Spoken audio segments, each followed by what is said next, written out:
Gina. Hey. Unga ichungwe.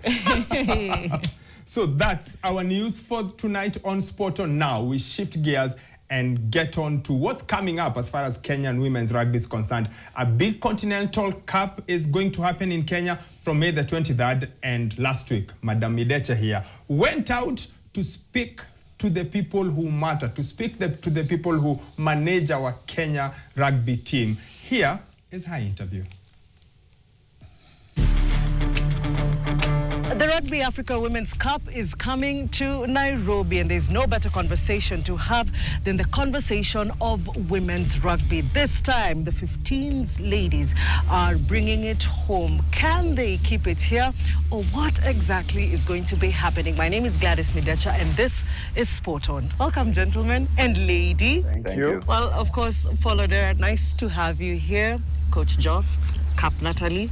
A lot of weight on your shoulders, I can already see, but should we be worried about it? Paul, let me start with you. Maybe you can just tell us, what does hosting this mean for us in Kenya? First, for the country, it's always an honor to be chosen by Rugby Africa to host a continental event. So that's one good thing. For our women, I think it's also important, especially for the 15-a-side game, that we are then hosting the top-tier Africa competition for women. So it's both a plus for the country and also for our rugby and also for our women's rugby. And the women's game has come a long way in a very short time, and I think it continues to develop. When you look at it, what are the biggest factors that actually made Kenya be chosen to host this? Because I think it's a brilliant privilege. Yeah, that's a good question. I think one is our track record for hosting continental events. So I think that is one factor. Second factor, geographically, Kenya, we're quite lucky that we're in the center of, well, not really the center, but in East Africa, we're a nice hub, so that travel for teams is a lot easier coming here. The performance of our sevens team, for our women's sevens team, I think is also another factor, because that has contributed to showing that we can host teams. And then Kenyans are good hosts. Regardless of what we are doing. So as always, people do like coming here to the country.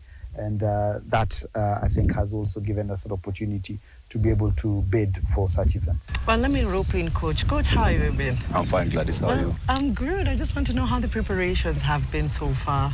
So far, preparations have been well. We've had quite 2 or 3 months of intense training, just mimicking the playing conditions. You know, it's a 10-day tournament. We're playing 3 teams in a span of 10 days, and with a 3-day changeover. Just we're trying to replicate how, within the 10 days, how fresh the ladies will be for each game. Natalie, let me ask you, how's the mood in the camp? Of course, I know few new faces here and there, but generally, how is it? Mood in the camp is good. Everyone is in high spirits. Everyone is interacting with each other.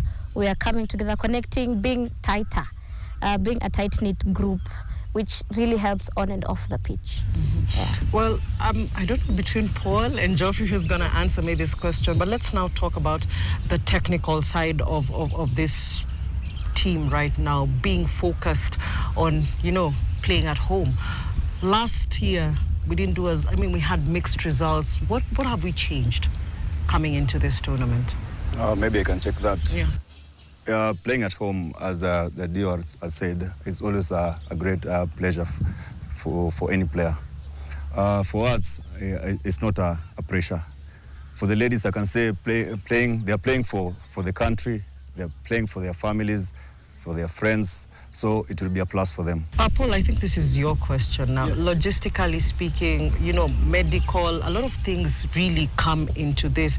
And when you look at the financial support, do you feel like this time round it's better than, preparations before other tournaments, or how exactly is it?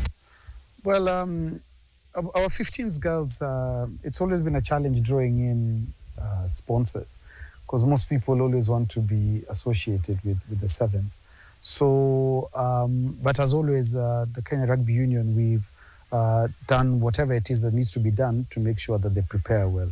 So logistically, It is challenging because a lot of the girls come from different parts of the country.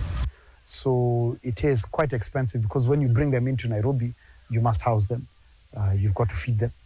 And then, of course, you've got to be able to compensate them. So that is always a logistical challenge. I think credit to the technical team this year, they set out that they were not going to leave any talented girl out of the team. Because what happens is the easiest thing is to just call the ones who are in Nairobi because they can go home and come in. But this year, I think the technical team worked hard. They were in Western Kenya, they were in the Rift Valley. They even went to the schools games to see who they can pick. Financially, it's not been easy pulling in sponsors to be able to support the women's game. And we do encourage everybody who's associated with sport and the women's game to actually look at the 15-a-side and see that it is also a viable product that they can invest in.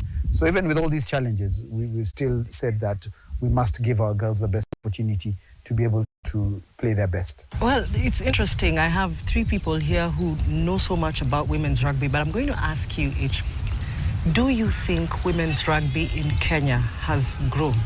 Women's rugby, we are seeing growth. It has started, we are seeing it.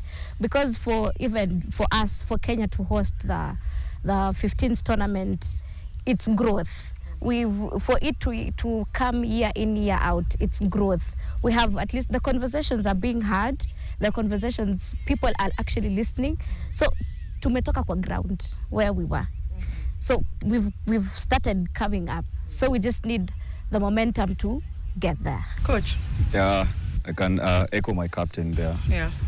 As recently as maybe a month ago, if you've been to the DSS school games, you've seen girls playing quality rugby, and that's a big up to the grassroots coaches. So they're making it easier for you to even have a bigger pool of selection. But Paul, who are we going to credit that growth to? You asked a very good question. Yeah. Because do you credit the community grassroots programs? Do you credit our Ministry of Education, who are supporting the women's game? Do you credit some of the clubs who are running junior competitions? Yeah. I think you've got to credit the whole ecosystem. And the women's game has exploded because at junior secondary now they're playing 7-a-side. And then the Kenya Secondary Sports Association this year also got into funding the 15-a-side game. And that's why I said they were able to go around and look at them. The biggest challenge is the gap between when our girls finish high school and then when we need to transition them into senior rugby. But that's a good problem to have. Yeah. You're saying it's a good problem, but I'd like to hear from you. It is a good problem because the numbers are there. Now, the conversations that must happen is what are we going to do at the senior? I want to know the development structures. What development structures does KRU have in place? I mean, because we won't have Natalie in the next maybe 5 years or so. We need to produce another Natalie. Yes. Coach Geoffrey here needs, another pool of players to just give him headache. So what developmental structures are there going to be? Because women's rugby, I think, when I look at other sports, bottom barrel support, that's how I feel. I mean, when you look at football, it's slightly better. For a very long time, the women it has been, what are they using? What do the men use? Now it's being, given down to them. Now you're saying there's growth, and I'm happy about that, but yeah. Now you've pinpointed a very valid point, because we in the past, we've tried to take the template for the men's game and then take it to the women's. That has not been very successful because the women have a unique context on their own. So actually the conversations we're having this year is, especially at senior rugby, is what are we going to do for our women to suit their current context? Because women have their own different needs from men. Yes. And in the past, we've tried taking the Kenya Cup template and can we, copy paste it to the women? It's not worked. So the conversations moving forward from 2026 are those observations that you've made, that how we're going to have a sit down with stakeholders, okay, and see how we can move the women forward at senior rugby. The development program below senior rugby is there because the Ministry of Education are supporting it. There's also support from community clubs. The challenge is the pathway and the alignment, because there's no point having a development program and then suddenly someone disappears when they're 18 or 19. Yes.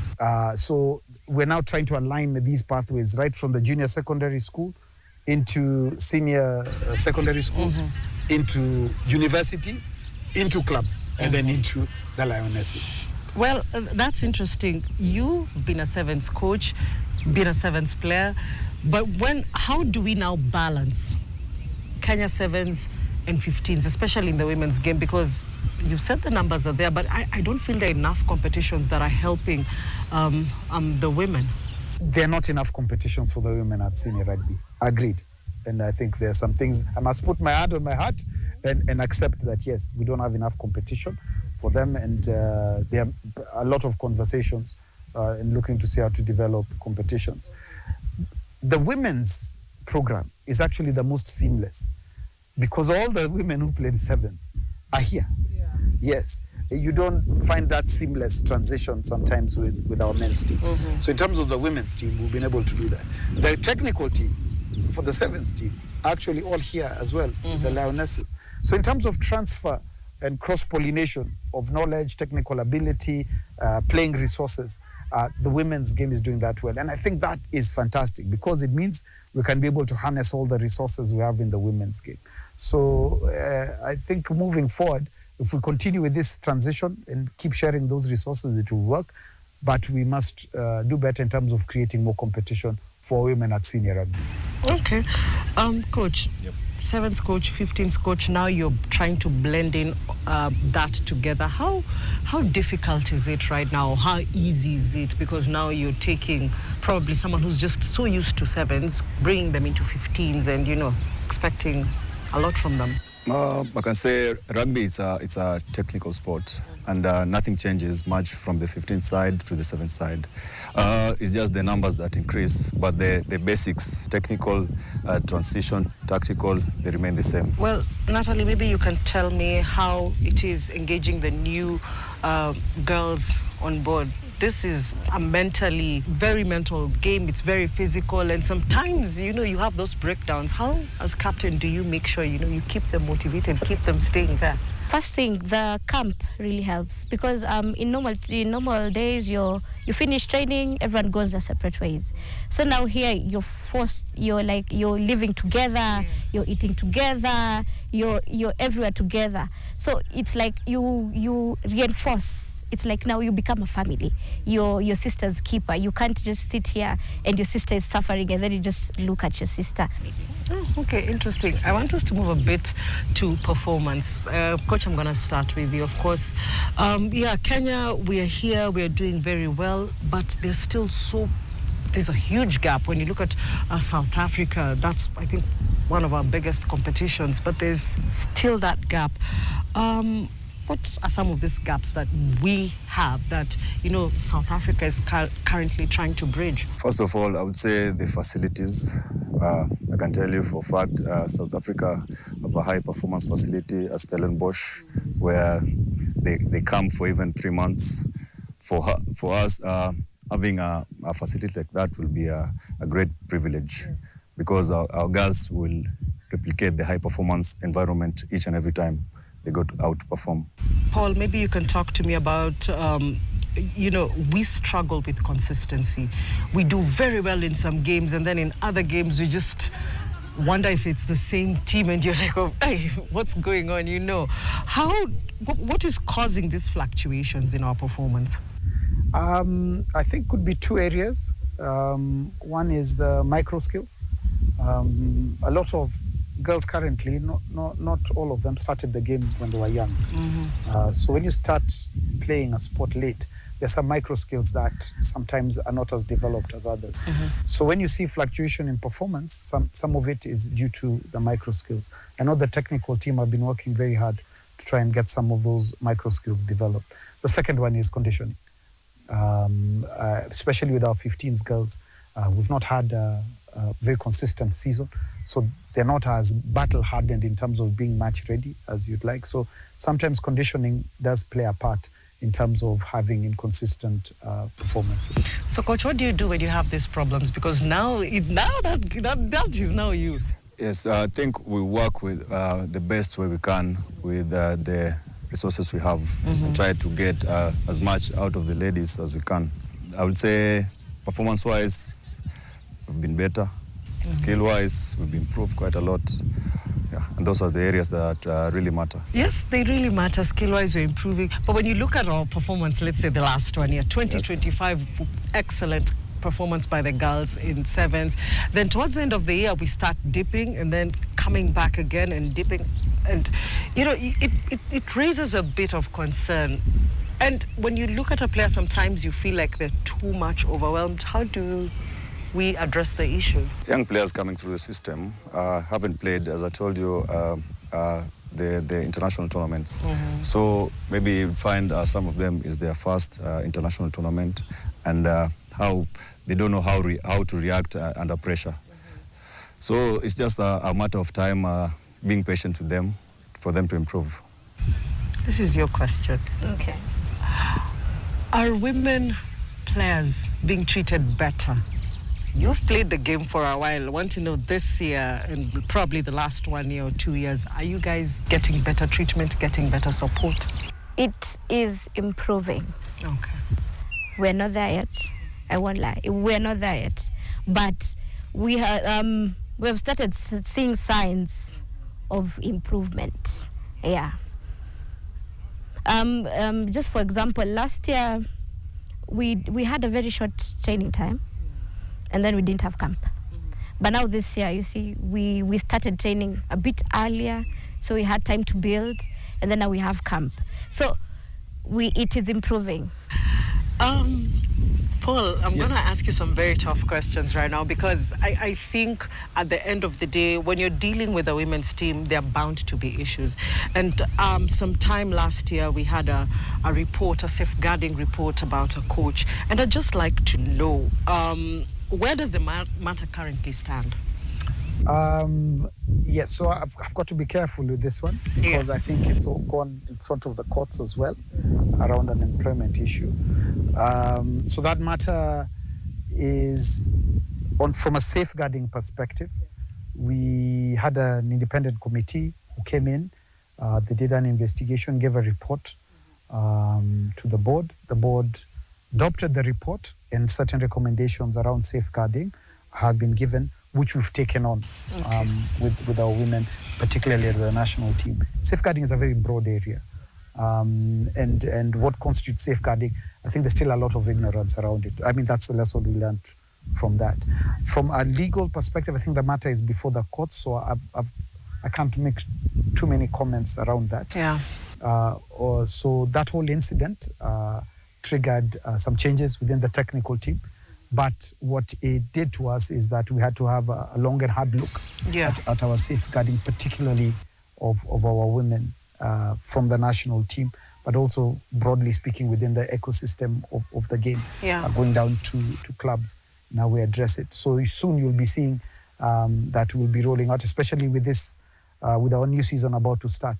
We're going to be rolling out quite a comprehensive safeguarding program around that. So I hope I've tried to answer it. Yeah, because I wanted to know if you had an independent safeguarding mechanism that, you know, people can come and report and not feel intimidated and not feel targeted. Yeah.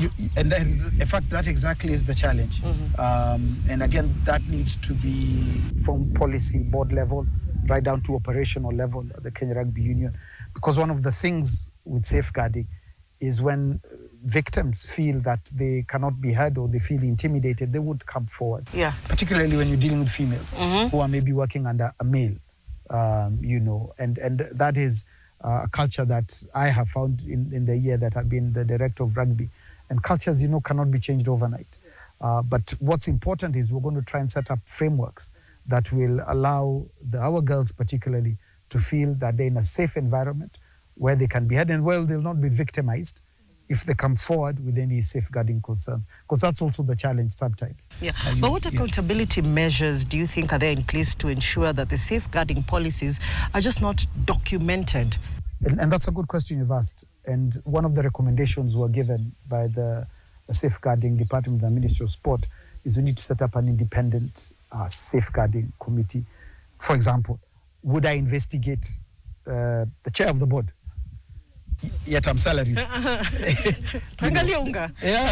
see, you know, those are some of the things that we've got to look at. But if we can get an independent safeguarding panel, where if someone takes a complaint, they can investigate it independently and be able to give recommendations without fear of being victimized. Those are some of the things that we're looking to set in place, so that when you ask a question like that, you can say there was an investigation by the independent panel committee that has been set up for the federation, so that even if a girl is in Laikipia or if a boy is in Laikipia who feels that there's a safeguarding concern, or a parent feels there's a safeguarding concern, there's a number, you know who they are, these are their emails, you can get in touch with them, even you yourself in the media, because sometimes you people hear a lot of things we don't get privy to, and you can say, right, it's almost like a hotline, and you can call it, and it's anonymous, and they can be confidentiality guaranteed with that. Okay, let's go back to the tournament, of course.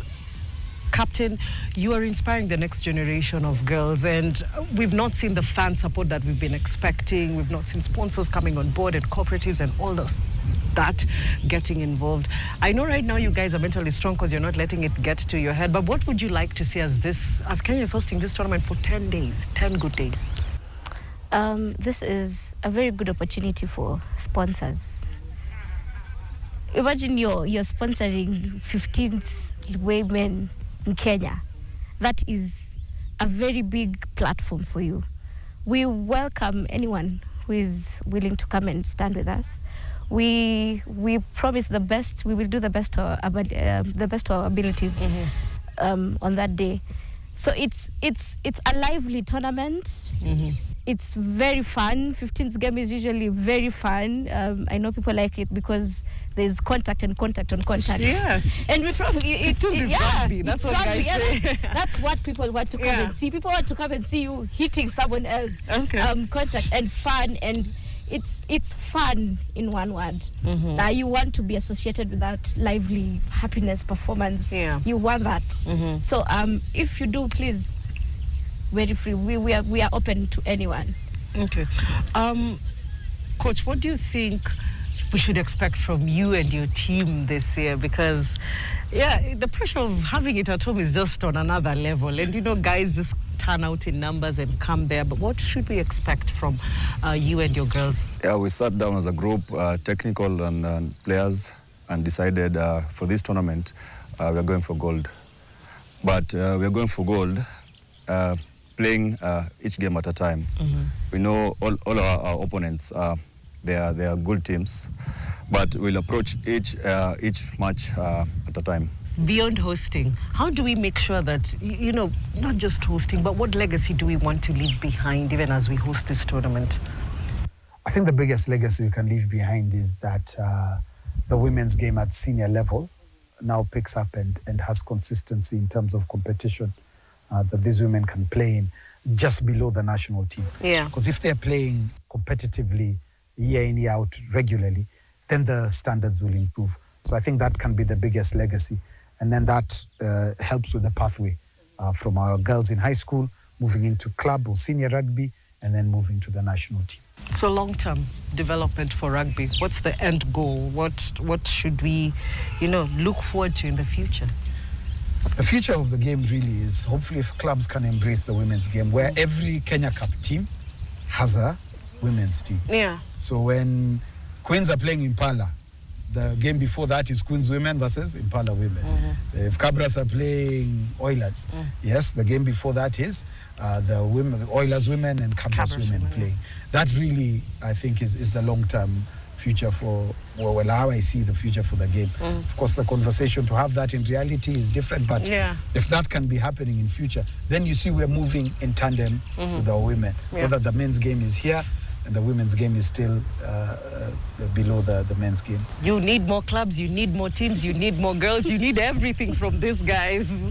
Yeah. Yes, we do. And I would speak from a perspective of regionals. As you can see, most of the women's teams are based in Nairobi. Yeah. You can get a player maybe from, let's say, Mombasa. She's a good player, but there are no ladies teams in Mombasa. So that's a conversation for the stakeholders to have and see how best to engage maybe opportunities like that. So you're saying it's gold for Kenya? All of you are saying gold for Kenya? Yeah. Yep. You know, guys know where to find you. I will just be... They know exactly where to find you. Well, of course, you've had it from the people who say everything on the ground is looking good. The Lionesses are going for nothing but gold. From the 21st to the 31st of May, it's all about the Rugby Women's Africa Cup happening in Nairobi at the RFUA grounds.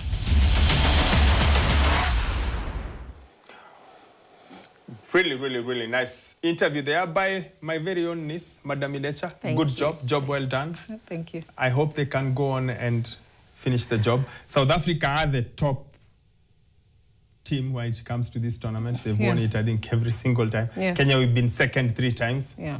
4th time lucky on home soil. Yeah, when we were having this conversation, I remember one of the things I kept asking them is, now you've blended 15 players with 7 players. It's difficult, especially for someone who doesn't play 15s regularly. How are they planning to balance that out? And, you know, Coach Joff said one of the things that has helped is the camp this time. The camp has been longer, it has been better. And when you hear us saying that we've had a longer camp, we've had a better camp, we're hoping for better results, because again, the inconsistency when it comes to women's rugby it's a bit heartbreaking. One time we're playing good, the next time we're like, oh, wait, is this the same Lionesses that we were watching just a few weeks ago? So I hope that this time that, you know, we do a good job. We had another tournament and Kenya just cracked in the last, in the finals against South Africa. So, hey, we can't keep doing this. All the best to the Lionesses as they take on the rest of the continent. That tournament is in Kenya. There are a few grounds, May 23rd to May 31st. May 21st to May the 31st. Yes, so it's just round the corner. If you want to watch a bit of good women's rugby, that's the place to be. Moving on to the shot of the weekend. This one comes from the Mozartbet Cup semi-finals, if I'm not mistaken. Our very own Chris Omolo, aka Japichni, was out in action and he brought us a series of pictures. Midecha, what's going on there? You know, this ball looks like it's going out. Yes. And the stretch at which he's reaching out for it is like, it's not yet on the line, it's on the line. Then right after that, we just see, I don't know, first I'm looking at the angle. Yes. How he didn't fall is what is amazing. Then the ball goes down on the line. Is it that after he's controlled it, then he touches it on the line, and then this last picture is he saved it from going out? Yes. And then you can see the opposing player with his hand up. That's a bud. That's a bud, yeah, I'm trying not to mistaken. say, Yeah, saying, your ball imetoka. Haijatoka. Tumona shot by shot. By Chris Omolo. Frame by frame. Frame by frame. Look at that. Beautiful. Yeah. So that's I wish you could lose the tag so that you can see it clearly and see it. You see? That's the second touch. Yes. And then that's the third touch. His leg is outside. But the ball stayed inside. Line technology. Line technology. Yeah. Ya macho, ya wa Kenya. Provided by our very own Chris Omolo. That's Chris Omolo there. That's the Nyayo National Stadium. It was the Mozartbet Cup semi-finals. It was Police versus Bandari. Yeah. And you know what? If there's a picture worth looking at twice, Chris Omolo will be there with you to make sure that you catch it. From that, we move on to the timeline, because there's been quite a bit of celebrations taking place in Europe this past weekend. Of course, a lot of leagues are